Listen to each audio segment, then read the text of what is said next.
Good day and welcome again to our video. Today we're going to discuss a device that can find gold treasures, artifacts, cavities, and even precious metals. From the German factory Geoground, which is the Gold Vision. With the 5-search system that it has, it will be more easier to find and locate and even determine the exact depth of the target. The Gold Vision range capability can reach up to 3,000 meters and with the maximum depth of 40 meters.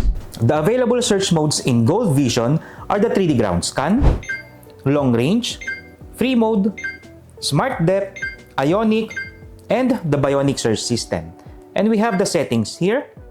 Press OK and you can edit all the settings here in Gold Vision. You have time, display, you have sound, you have languages available, and the information of the device Gold Vision. This is the long-range search mode in the Gold Vision.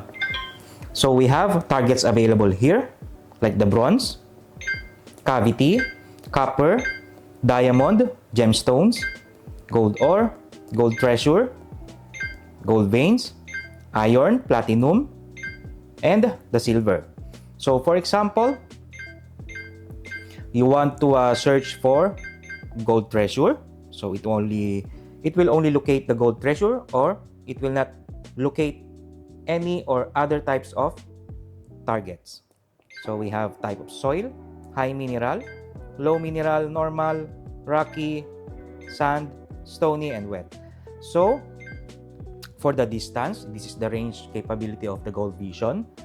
So the minimum is 50 meters. Then it can reach up to 3,000 meters. You can set that one. Okay, but the maximum is 3,000 meters. And we have also the depth. You can adjust this one. So minimum is 1 meter up to 40 meters. So for example, you want only 16 meters. So it will reach only, or the detection will reach only up to 16 meters. It will not exceed. After that, so that is the maximum, 40 meters. Then just press down, then all the settings that you made is here. Just press OK. Review first, then press OK. Then you have to press this button, this trigger button. One press, then it will calibrate. And you can start now looking for the, or locating the gold treasure. So again, we have this smart balancing, so it should be always on the green part. This is the free mode in Gold Vision.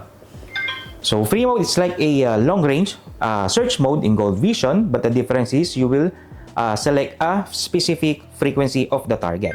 So you can set that one, but all the same type of soil you can select also, like the long range, distance up to 3,000 meters, and depth is maximum 40 meters. After that, press OK, then calibrate, press the trigger button, then you can start locating the target or the frequency of the target that you set. For example, you already located the target that you are looking for using the long-range search system or search mode. So after locating and confirm it, then you can use the smart depth to determine the exact depth of that specifically or specific target. Like there's a process like this one, and there will be a guide on the screen on how to process to determine the exact depth of the target. This is the ionic search mode in Gold Vision. So this ionic search mode, it will locate any types of target or any types of metallic object which is long time buried under the ground. So for this one, like for example for this, okay, once the target is near to the Gold Vision, there will be a signal more than, or it will be 100% if it is near to the Gold Vision device. And it also, or this search mode can also locate the cavities or the hollow space under the ground. This is the bionic search mode in Gold Vision. So this bionic, it's same like ionic, okay, but the difference, you will have to target or lock one target. Like for example, you have gold bracelet, just put it on the table or any ground that has no metal. Okay, then after that, 10 centimeter away from the sensor of the gold vision, you have to lock it by pressing the trigger button here. Then after that, you can search in the area that you want to search for the same content of the gold bracelet. So we have sample like this. Then it will give you a signal like this if there is a same content of that gold bracelet. We are now using the 3D ground scan search mode in the gold vision. So we have a tablet included in the gold vision. So of course, you have to connect this to the main unit of the gold vision. So after connecting, you can adjust this one or make the settings. So you have path, you can choose zigzag or parallel. Then you have direction, you can choose left or right, which one you prefer. And manual and automatic. Okay, automatic, you don't have to press each time that you will gonna scan. For manual, each step, of course, you have to press the trigger button. And also, this is the lines, number of the widths and number of the length. So after that, start scan, and you can process like this. It will give you a video on how to process this 3D ground scan search system or search mode. This is the example of the image that you captured using the 3D ground scan. So as you can see, there is a different colors. So there is a blue, red, yellow, and even the green. So dark blue meaning there is a deep or a big hollow space under the ground or any cavities. And the blue one is the small cavities. And the ground is color green, which means there is no target at all.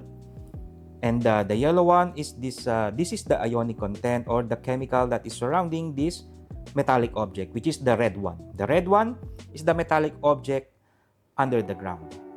So for example, after using this long range, you can use the smart depth, and you can use also the 3D ground scanner to determine and to analyze the ground using this GeoGround Analyzer software. So on this part, you have options here, like for the wireframe, for the columns, and we have wireframe here. Okay, then data, and we have also the depth of each target columns. So for example, on this part, okay, you will have 1.0 meter. This is the metallic object, which is the depth is 1.0 or 1 meter. And also the types of soil. This is also important. Whatever the soil is, you can select here. And you have this filter. For example, you want to remove the green part, or which is the green that has no targets available. So it will remove. Just put it back, and even you can select a different colors that you prefer. For more information and orders of the Gold Vision device, you can contact us at Golden Detector Company and with the number appearing in the screen.